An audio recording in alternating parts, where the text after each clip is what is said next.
with Southwest Airlines, and especially this Baltimore-based flight crew. We would like to welcome you to Buffalo. Please.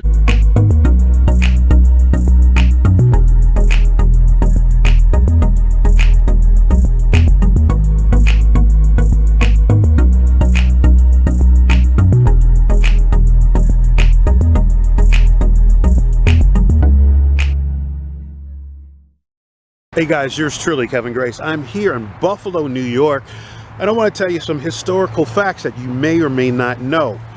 The information is out here, but you got to kind of look for it. But when you come to my channel, you know I'm going to drop down some knowledge on you. A lot of people know about the buffalo wing. Now, for disclosure, I don't eat buffalo wings. I don't eat chicken, only maybe some chicken breasts. Microwave it and have it for protein, but I'm not really a meat eater. But anyway, I digress. But it is a favorite treat for people watching football games or any sporting events. The man that I'm about to tell you about, John Young, is really the person that started chicken wings. That was in 1961. Now, most people think about buffalo wings at the Anchor Bar with Frank Bellissimo and his family.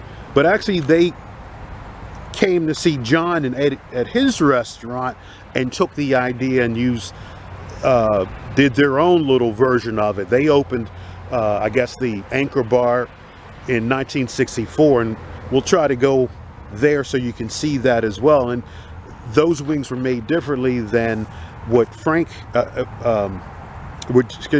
John Young did his.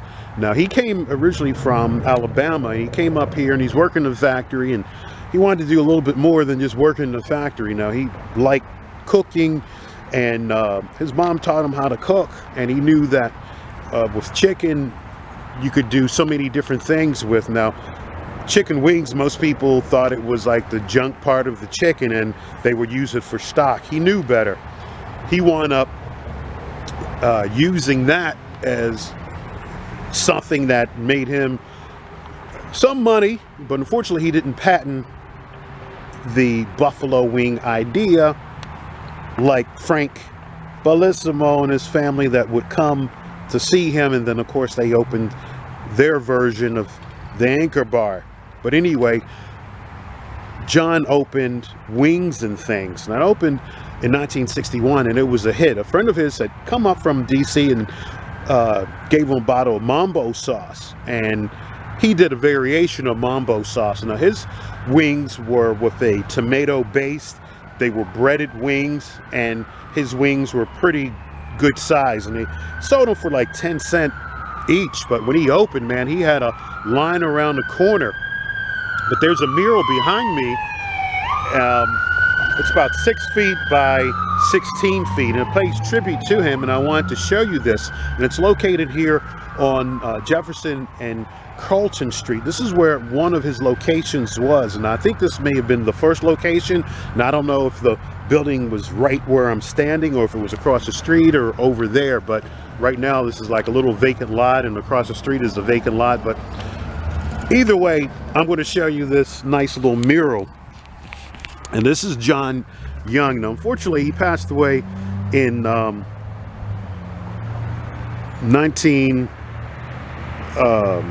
think he died in about 1988. Now, he did do a story with, I think, Harper's Bazaar, talking about what I just told you, that he started, selling the buffalo wings. They were breaded wings, and how successful they were. Now, he moved out of the area, but I'm going to read to you what it says on this plaque here. This mural honors the memory of John Young, the owner of Wings and Things, Buffalo's first chicken wing restaurant, specializing in unadulterated whole wing tipped in his secret Mambo sauce. Established on this site in early 1960, his restaurant was a cornerstone in this community and a flashpoint in Buffalo food. Due to race riots and concern for his safety and his family, Young chose his more widely known restaurant, then located at Jefferson and Utica in 1970. and moved to Decatur, Illinois. Upon returning to Buffalo and reopening several restaurants in 1980, he discovered he was largely omitted from the official city's narrative, noting, "It hurts me so bad the other day that other people are taking credit. His creative legacy remains today." So this is a picture of John Young, and I will put some information about him. I know his daughter, Linda Brown Young. She's in 2020, she started serving a variation of her dad's wings, and I think they do have a sauce that was used at the time that when her dad was making these wings. Like I said, the wings that he sold were going for 10 cents each, and I know a lot of athletes will come here after the games, and it was just a big success. But let's go to Anchor Bar, and I'll tell you the difference between what their wings were.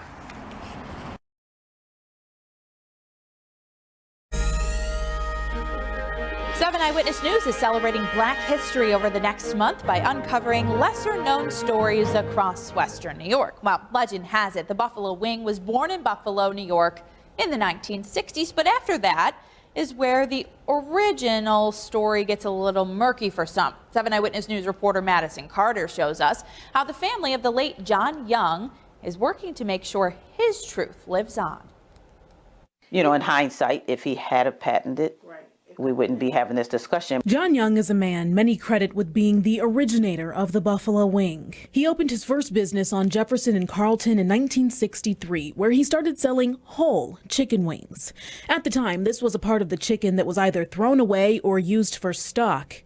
Young moved business up to Jefferson and High Street, but it was only once he realized sauce was boss that business started to boom. He was saying that the first 2 days that he opened the doors, he realized he had created a monster, and he used that phrase a lot when something was exciting to him. People came from everywhere to get the wings with the mumbo sauce. Mumbo sauce, a tomato-based concoction, was brought to life at Young's third location at Jefferson and Utica. Many near and far remember the famous deal splashed across the side of his building, 10 whole wings for $1. But somebody had been drafted into the service, and they said they told me while in the foxholes, they would be thinking and talking about chicken wings with mumbo sauce. Young had many friends at the time, including Frank Bellissimo, who would go on to trademark the Buffalo Wing with his wife many years later. I know Frank used to visit my husband in the restaurant business, and I know that was before Frank started selling chicken wings. Racial and social instability forced him to leave his business behind and take his family to Decatur, Illinois in 1970. We were not in Buffalo when Frank started selling about chicken wings. You know, when they came back, people were selling split wings and blue cheese and that type of thing, which my father considered as tampering with the wings because he started selling whole wings. That was the original way that wings were sold in Buffalo. His family says Young's inability to trademark and market his mumbo sauce is partly to blame for why they feel he's been written out of the history of the wing.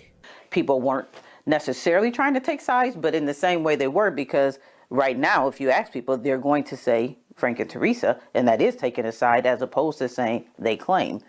John Young left a handwritten account to his daughter of what he calls the truth. And until his death in 1998, his family says it pained him to feel that story was being erased. Many people who know the history of Buffalo know who was selling wings first. Now, the Young family says John had a number of ideas he never legally put his name on, but you've definitely heard of some of them before. Head over to my social media pages on Twitter. It's Madison L. Carter. On Facebook, Madison Carter WKBW, to see more on how his family says he might be connected to Meals on Wheels.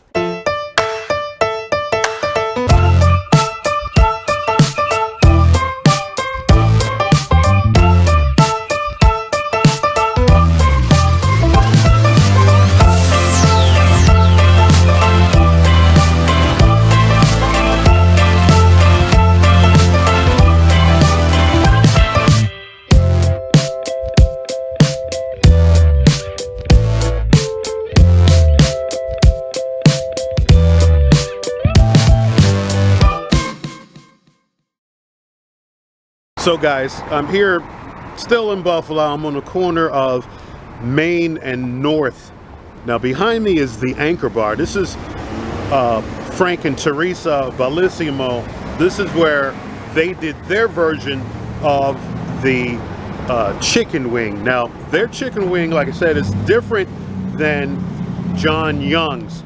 Their chicken wing is served with cayenne pepper, vinegar, hot sauce, and they have the blue cheese and the celery sticks as well.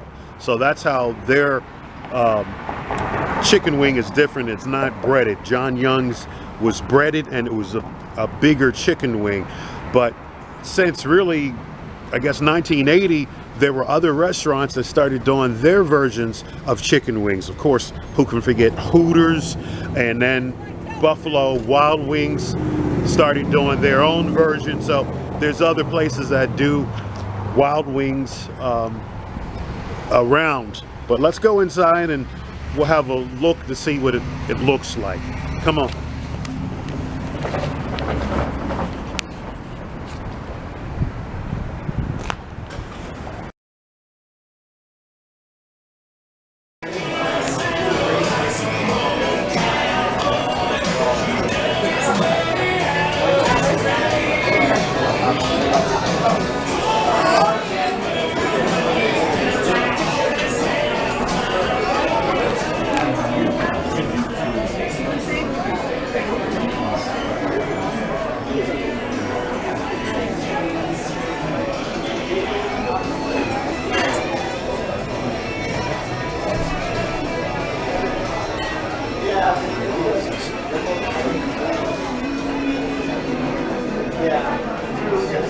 Now I'm on another entrance coming in here. They have a picture of Teresa Bellissimo. Now it says this place was established in 1935, so I'm pretty sure that they had a tavern and then they added the chicken wings probably in about 1964 from what I remember and read. So like I said, Frank would go to John Young's for his chicken wings, and he kind of came up with his own version of it. Now there's a synopsis over here about Teresa. Now what I did read was saying that I guess her kids were hungry.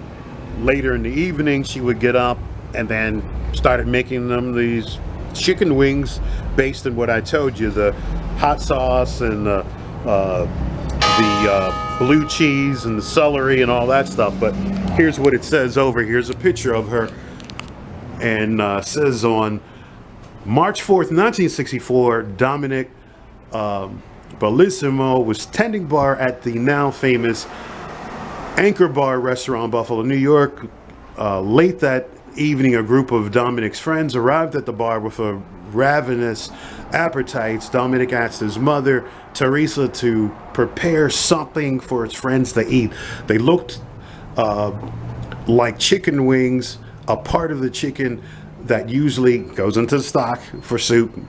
The wings were instant hit, and it didn't take long for people to flock to the bar to experience their new taste sensations. From the evening on, the Buffalo wings became a regular part of the menu of the Anchor Bar. This phenomenon, created in 1964 by Teresa Bellissimo, has spread across the globe. Although many have tried to duplicate the Buffalo wing, the closely guarded secret recipe is what makes Frank's and Teresa's the proclaimed best wings in the world.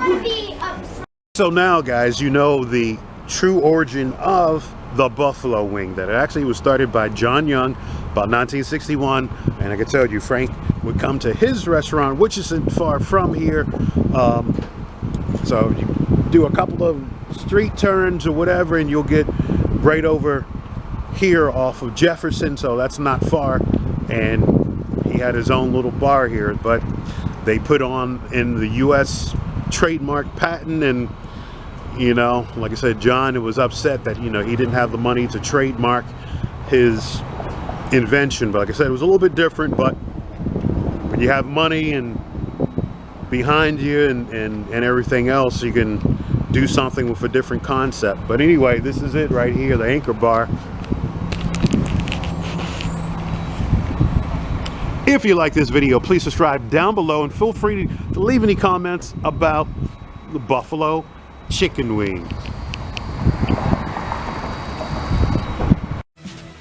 The chicken wing is to the Super Bowl as the turkey is to Thanksgiving. On this day, Americans will consume an estimated 1.2 billion chicken wings. And this year, the Super Bowl delicacy is celebrating its golden anniversary. This is where the wings first took flight. Yes, in fact, we're gonna celebrate the 4th of March. We're gonna celebrate the 50 years anniversary. Ivano Toscani is the manager of Buffalo's Anchor Bar. Back in 1964, the joint was run by Frank and Teresa Bellissimo. One late night, friends of Teresa's son Dominic came into the bar hungry after a night of drinking. In those days, chicken wings were discarded, at best thrown into a stock pot for soup. But Teresa had another idea for her peckish patrons. And she came up with those meaty wings, and she created this sensation. So she served the wings to her son's drunk friends. Yes. So with a simple coating of melted margarine and hot sauce, the humble chicken wing took flight. Mild. Mild. Medium. Hot. Hot. Barbecue. Barbecue. And those are... Suicide. Suicide. For a closer look, we convened a panel of Buffalo's most esteemed wing eaters. Legendary local lounge performer Lance Diamond. Civic booster and all-around Buffalo lover Bernice Radel. And Buffalo Bills Hall of Famer Thurman Thomas, a.k.a. the Thurminator, who only needs one hand to scrape his bone clean. Oh man, and you did away with that second one like that. Look at Yeah, that. I told you, man. Oh my goodness. I'm a professional chicken eating wing guy. The bond between this city and its wings is strong. I think it runs really deep. Just like the Bills, the Sabres, wings are, it's our signature food. It's what we are. I'm wearing wing-colored nail polish right now. Chicken wing-colored nail polish. That's These wing nuts helped me pick apart the culinary do's and don'ts. First off, get the name right. Am I correct? They should never be called buffalo wings. never call them buffalo wings. What do they call them? Chicken wings. Locally, we call them just Exactly. wings. Mhm. Wings, wings, wings. Wings. Never buffalo It's wings. a chicken wing. Right. Okay, Not so- made out of buffalo. As for the crucial supporting role of celery, is celery the Rogers to the Wings of Stare? Are they a team, the Starsky I and like the way you Hutch? put that. That was nice. Yeah, wasn't it? that's pretty smooth. Oh, I'm surprised. I don't see any carrots on this. No, there's no It's carrots good. on that. I was. I'm Now, is that a surprised. mistake? Has a mistake been made here that Yes. there are no carrots? Carrots are a staple. As for what you dip your wings in, ranch dressing recently surpassed blue cheese. Our panel was having none of that. Ranch belongs on a salad.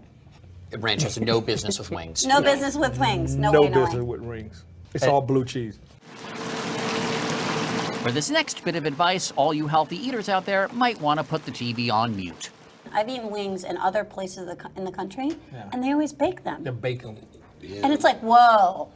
I'm from Buffalo. These are not how the wings roll here. You don't bake them. They have to be fried. Gotta be fried. They gotta be fried. And at Anchor Bar, they plan to keep on frying wings for a long, long time. So, what's next for chicken wings? Nothing. Chicken wings will be always chicken wings. And they will be here forever and ever. And if you're a buffalo lover like me, there's no better way to burn off all those chicken wings than dancing to the tunes of Lance Diamond.